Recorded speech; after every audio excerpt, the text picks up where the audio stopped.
See, see you coming behind the scene.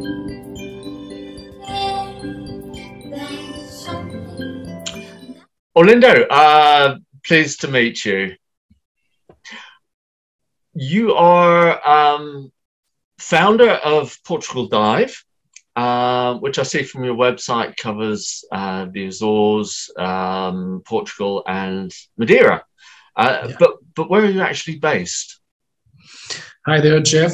Thank you for having me. I'm based in Lisbon, but as you've explained, our reach is nationwide. So we are working in mainland Portugal from north to south in the archipelago, the Azores archipelago, and of course the Madeira Islands. And Portugal Dive, can you tell us a bit more about it? Yes, it's a company that appeared one day when we were on a trip to wreck dive. Me and two friends of mine, we decided to go diving, and each one of us picked the part of the trip that he was supposed to take care of. So one of us took care of the flights, the other took care of the dive centers that we would be with diving this wreck, and the other took care of the hotel. As you can imagine, the three of us taking care of different things didn't went well, and we ended up by being in this hotel maybe 15 minutes, 15 minutes walking from the dive center, and the dive center was 1 hour and a half from the harbor where we would get in the boat to go to this particular wreck. So, and in that moment, I just thought that we should have something that coordinates all those items that you have to put together to schedule a fantastic and no hustle dive trip. So the idea was to build up for Portugal, for people that want to come to Portugal and dive with us, something that offers this coordinated, integrated proposal for you not to be far away from where you want to dive, or for you not to end up in a place where you will dive what you don't like to dive. Maybe if you are like me, I love to dive wrecks. I'm not too fond of diving in coral, something like that. So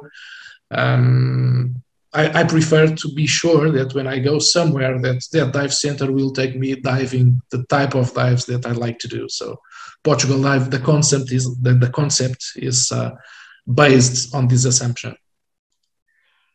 I haven't dived a huge amount in Portugal, just a couple of trips, but I did do one on the Ocean Revival project. Yes. With the new, fantastic, just lovely. But the thing that impressed me, or I loved most, because unless a wreck is really well established, which these weren't at the time, the reefs I found much more interesting. And the thing that I didn't realize was the crossover of species from temperate waters to warmer waters. So there on the same bit of reef was conger eels and moray eels. Yeah. And it was strange to see. Is that typical throughout Portugal? Yes, and not only typical, but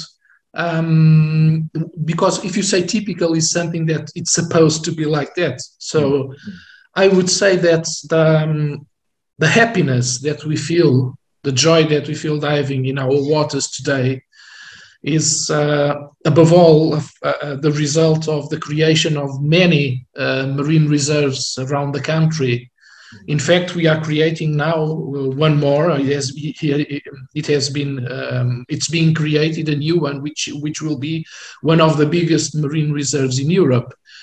So yes, it's true that you find different species. Of course, you are talking about the ocean revival, and being the ocean revival an artificial reef that a result of the sinking of 4 Navy ships in the same location, which was an incredible project. And now it's, of course, one of the most preferred dive spots in mainland Portugal. But We were talking about there you have some species that are located on this artificial reef, but on the rest of the coasts, and I'm talking about mainly mainland Portugal, it's true that you find many species that came back to our waters and remain there because of the fact that there are some marine reserves that, of course, protect them. So, yeah, it's something that it's true. It's wonderful for us that we go diving and we see so many species when 25 years ago, if we would dive, we wouldn't see so much fish in the water, and of course flora too. Yeah, well, I must say I did love the diving there. I mean, the people were fantastic, you know, and the food was great, and the facilities were wonderful. But being on the Atlantic coast, weather allowing, do you manage to run dive trips or take bookings most of the year? Yeah. First, because you've mentioned the dive centers, our infrastructure, and also the people, I like to think that Portugal is a very special destination for divers because of that, because you can really balance not only the diving, which is great, but the topside experiences that add a different value to a dive trip. I don't know, Jeff, if you are the type of diver that likes to dive 4 times during the day and maybe 1 dive during the night and don't do anything else, but I'm not like that.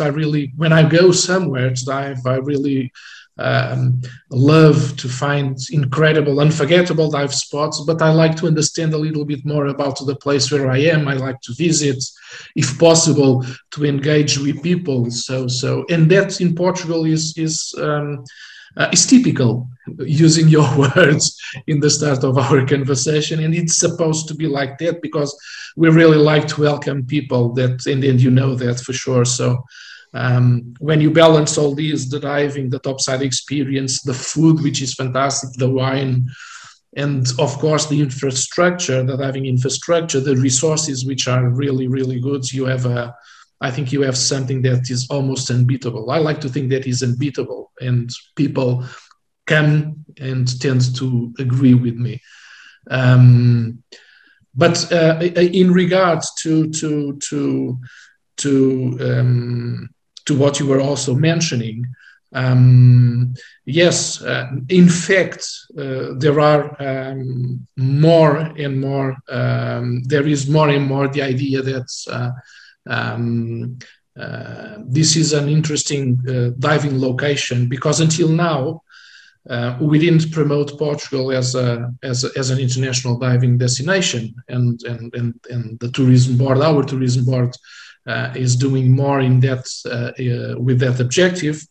But the fact that operators like Portugal Dive, which is in terms of someone that provides this type of service, we are reaching out to more and more people, and today lots of trip operators, tour leaders consider our region as a possible destination for their next dive trip. Yeah, great stuff. Actually, I like you. I mean, if I'm in a diving center and there isn't much else to see, I'm happy to do, as you were saying, 4 dives a day and a night dive. So I love it. But if there's something interesting to see inland, then yeah, of course I have to do that.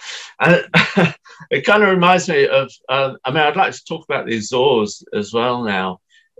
My only trip to the Azores, I was filming sperm whales for the BBC, and fabulous trip. I mean, the encounters were magical. But one thing that sticks in my mind, and talk about the inland, is that our travel agent forgot all about daylight saving time and booked our flight, I don't know, at 3 o'clock in the afternoon or something, and actually left at 2 o'clock. So we arrived at the airport with all our gear and stuff, and the plane had gone. But that gave us a great chance then to spend the rest of the day exploring the island, and it was wonderful. The Azores. I mean, I think it's one of those destinations that you have to see. I mean, it's stunning. Can you tell us a little bit about diving in the Azores? I mean, you know, what one can see there, the kind of facilities you have.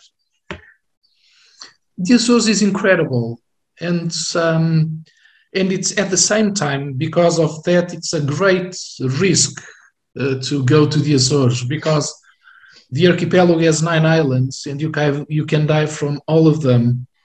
So the risk is that you do this first trip, you go maybe to one of the islands, let's say São Miguel or Santa Maria, and then you just need to go back, and you need to go back, and you need to go back and dive again there. So before you go to the Azores, you consider if you want to take that risk or not, because it's really, there's a very big probability that you will return and return and return. And the diving is incredible. As you said, the islands are absolutely, I like to give this example. In São Miguel, you drive, and it looks like you are driving inside the garden, because there's the road. There are, of course, incredible trees, huge trees. The islands are green. I've never seen so many shades of green as in the Azores, and then flowers everywhere. The islands are very beautiful. But we are talking about diving, and you asked me to talk a little bit about what you get in the water, and I don't know if you're into big animals in the water. The Azores is for sure one of the best destinations for that in the world. You get to see even the sperm whales that you mentioned. You are not allowed to dive with the whales. You cannot jump into the water to dive with the whales, but sometimes they come close, and they pass by and you see them. And of course, you are sailing. Many times you have that incredible sight of that incredible mammal just swimming around. And but it's usual to swim with to dive and see the manta rays. It's usual to dive and see the blue sharks. It's usual to dive and see the whale sharks. So there are many species, big-sized species, that people think of diving with them and choose the Azores for that. But it's not only that. As you know, the islands have a volcanic origin, so the sea floor is quite particular, and also the flora that has risen there for many years. And you have other fishes that you don't see so many times mentioned, because of the fact that people are enchanted with, of course, these big pelagic, these big mammals that they can see when they go there. And Azores is in the middle of the Atlantic Ocean, almost halfway from Portugal and the States. So you have incredible visibilities, 30, 40, 50 meters visibilities. The waters are crystal blue. It's incredible. The diving there is absolutely unique. So I would say that for those who like this type of diving, Azores, it's one of the top 5 locations in the world to go and dive. So I'm being volcanic. You have a lot of deep water around the islands. Is there very much shore diving, or is it mostly open water? No, in fact, not only in the Azores, but in mainland Portugal, Azores, and also Madeira, we don't do many shore diving. I would say that 95% of the dive spots that we have are boat dives. So you take the boat and you go to the place where you are going to dive. There is shore diving, but typically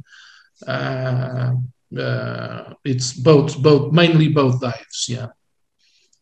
In Madeira there are some in the Madeira Island. Sorry, in the Madeira Island there are some shore diving, but even there it's much more boat diving than shore diving. Yeah, well, I mean, shore diving is nice, but certainly as one gets older, I find boat diving is much easier. That depends on the boats too, but okay. Well, that's true. Yes, that's true. Madeira. I mean, I've never been to Madeira, but it just sounds warm and pleasant and lovely. Can you tell us a bit about diving there? Like something in wood. Madeira is the Portuguese word for wood. Yes, in Madeira you can also see some whales, depending on the season, on the period. But the main difference between the Azores and Madeira is that Madeira at the Azores is highly promoted by the tourism boards for many years. So everybody has heard about the Azores, and when you talk about Madeira, people are not so well acquainted with the type of diving that they have there. So, but I can tell you that for us Portuguese divers, there are some of us that say that prefer to dive in the Madeira Islands, and some of us that prefer to dive in the Azores. So it's the diving. It's similar in terms of the quality, of the transparency, of the visibility, even of the temperature is quite similar. And once again, you have many different species that you will meet in the water. One of the dives that I like more in Madeira is in this marine reserve, which is called Garajau, and there's this. Now I don't remember. I'm sorry, I don't remember the name in English of the species, but it's a big fish. There are some of them with 80 centimeters, and they just follow us like if they are dogs. So it's really incredible, because you go into the water, you start swimming, you see them, they approach, and then you just go somewhere else because you want to find more, to see more, and then you look at your left side and they are swimming around you, following you like if they were dogs. It's really an incredible dive. So it's this. And in terms of the sea bottom, Madeira is a bit more sandy, so not so rocky as the Azores, but it also has incredible canyons where you can rocks in the water that you can swim around, and it's very good diving also because of all the conditions that you have to dive there. Sounds a fabulous place. I must see it one day. Was it Grouper that you were talking about? Sorry? Was it Grouper? Grouper, yeah, Grouper, absolutely, yeah, groupers. Okay. You have huge groupers there, right? Families of groupers there, yeah. And talking about families, are the places that you go for families, or are they pretty well just for divers? I mean, there's a lot for families to do as they go as well. No, that's even the also one of the let's say merits of the Portugal Dive concept, because we really don't want to break apart families or break apart groups, because whenever you go diving, if the destination is 100% diving, typically you don't take your family, you don't take your partners with you, you don't take your so the idea, what we like to do, we like to offer different opportunities for if you want to do something in the water but you don't dive, if you want to do something topsides if you don't dive, or if you want to do something topside and you dive. So these destinations are, I would say, ideal for families, because you can always attend to different experiences and do something that is not only diving. So like someone for you, Jeff, if you want to go and you have the possibility, because it's the destination allows you to do that, and also of course all the other conditions, if you want to be there diving all the day, maybe someone that is going to be with you, maybe that person can do also some things on the sea, but not necessarily diving, and also other stop sites to spend some time enjoying also the trip. So for you not to have a difficult time trying to persuade your partner to accept that trip. So yes, trips for divers and no divers, and perfectly combined for everybody to have fun. Allow me just to tell, I can tell you that one of the things that we have people that reach out to Portugal Dive, they get in touch with us because they want us to program a dive trip. Okay, so we program the dive trip, we arrange something in a one-stop shop logic with everything that's it's needed to come into dive. But sometimes we have we host people that are here in Portugal, families, and one of the experiences, let's put it this way, that they prefer more, it's one that we call a day at the beach. And we take the group for this beach. You can get there only by boat. So typically is a desert beach, very, very beautiful. And then you dive there. We take the gear for those who are divers and want to dive. We take gear for those who are divers if they want to do try dives, just to take a shot. Let's see how it is to breathe underwater. And we also take some other things to do, like paddle boarding, like kayaking or something like that. So we prepare this experience for groups with many different opportunities above the water, under the water, of course, and also in the beach. So this is one day absolutely fantastic. And this is also what we like to do. We like to give something for the people that dive and also for the ones that don't dive. But for the ones that dive, which I think are the main audience of these talks, the diving is amazing. You have just to try. Yeah, absolutely. Yeah, and tell me, what kind of accommodation do you give? I mean, I suppose it probably varies from Portugal to Madeira to the Azores, but generally, what kind of accommodation can people look for? First of all, it depends on the budget. So you have different solutions for different budgets, of course. But I would say that typically we are talking about hotels that are in a walking distance from the dive centers. We have some what you could call diving resorts or hotels that have the dive centers in their own physical in their perimeter. So dive centers integrated in hotels, but the most of the diving locations are like that. So you have an hotel, and we choose, of course, the hotel that is close to dive center, not to happen what happened with us when we went on that wreck dive trip.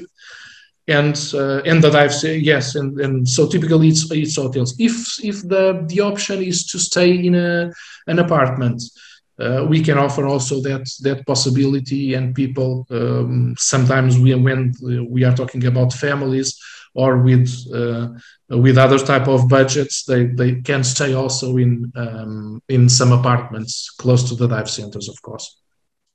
Perfect range. That sounds really good. Yeah.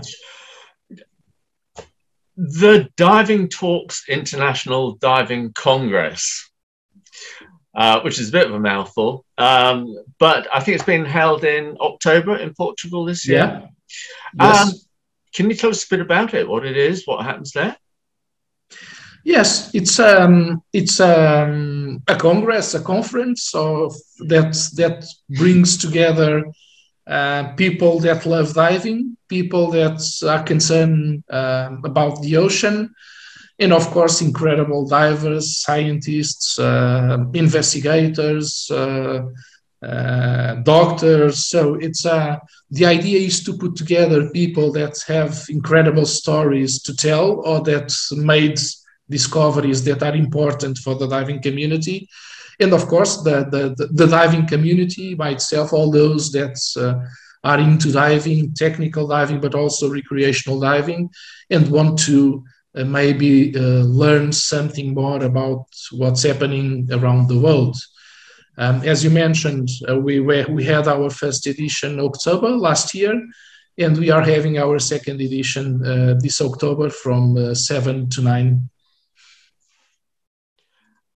So it's a big conference where you have people talking, guest speakers. Do you have stands for equipment and innovations, tri-dives, that kind of thing? I mean, what does it all encompass? What can one expect to see when one gets there? Exactly what you said. Exactly what you said. So of course you have the core, let's say, which are the talks, and we have different formats for the talks. We decided to innovate a little bit on that last year. It went well, so we are going to do more of that.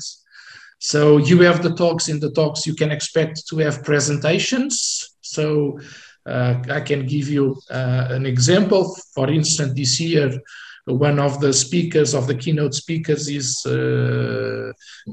Xavier Meniscus, which is this French diver that holds the record of the deepest cave dive ever. So I'm sure that he's going to talk about cave diving, and maybe to talk about that a little bit about that dive. But you also have other panels where the discussion will be a bit different. Like, for example, one of the panels that I'm more interesting in watching is one that will put together the main diving agencies, PADI, SDI, SSI, and there will be a discussion on the future of training in diving. Everybody is concerned about how this is going to evolve, so we want to put together people from these different agencies to discuss how they see the future for diving operators, but particularly in terms of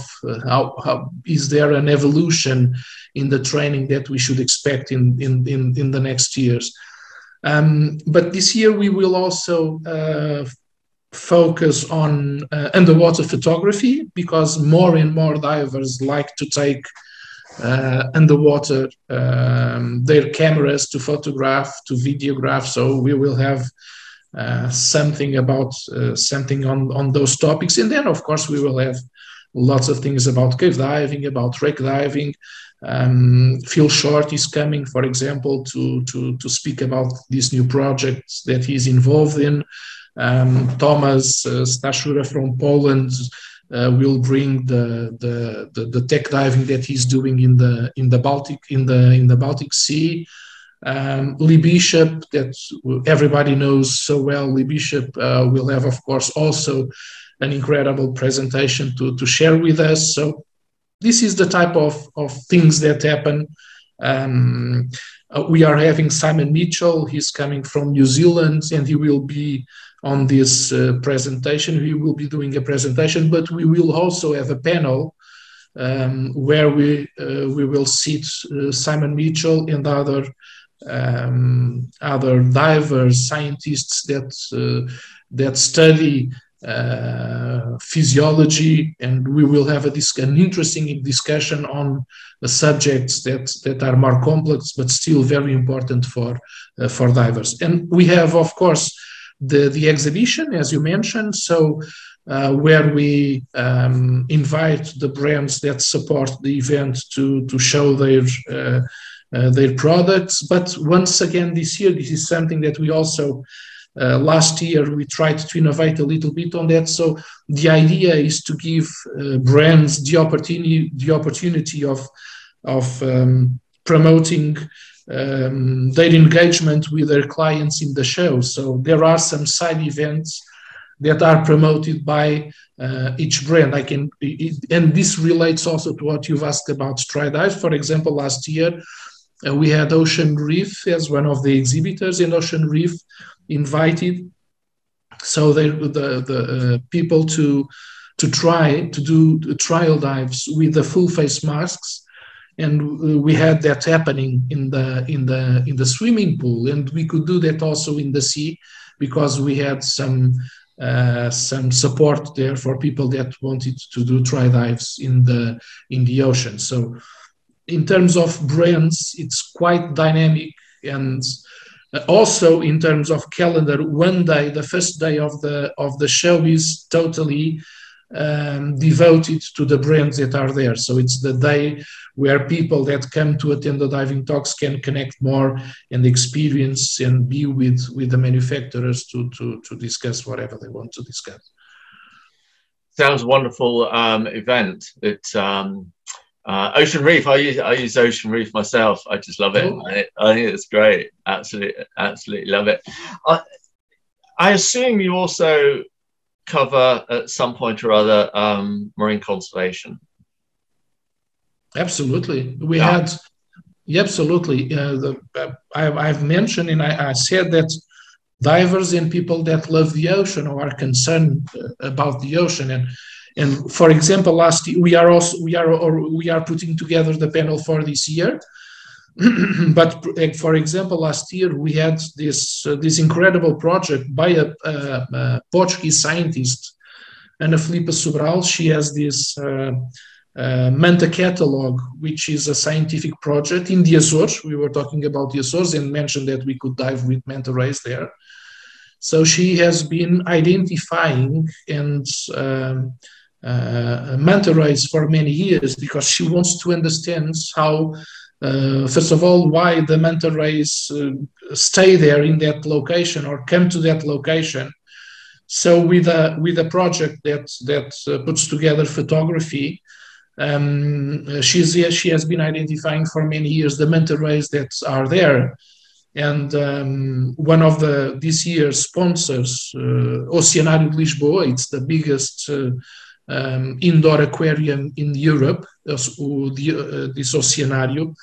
They support the project, and they've created something that it's called the Manta Conservation Project, and it's a 1 week program in the Azores, in the island of Santa Maria, where you are diving with Ana Filipa Sobral, the scientist that is developing this project. So you learn about the project, you learn about the mantas, but you are engaged in the project itself, helping to identify those creatures. So it is something that is quite different from just the week that you spend diving somewhere.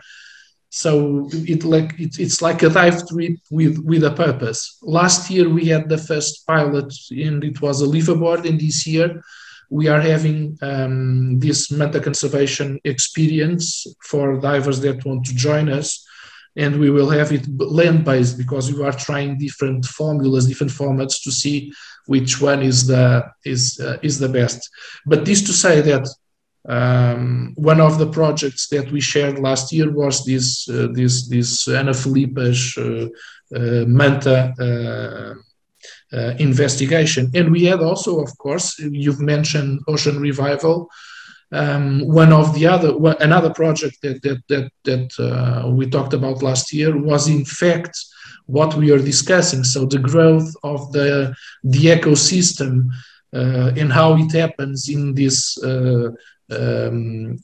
artificial reef. So we had the Professor Gonçalo Calado, which is a marine biologist and a university teacher, that was there explaining what they did from the moment they decided to sink the ships, all the preparation, and how they monitored year after year the growth of the different species in that artificial reef. So I cannot tell you yet what we are going to have this year. As I said, we are putting together the panel, and if everyone has an interesting proposal of this type and looks at our discussion, if you want to reach out to Diving Talks, please.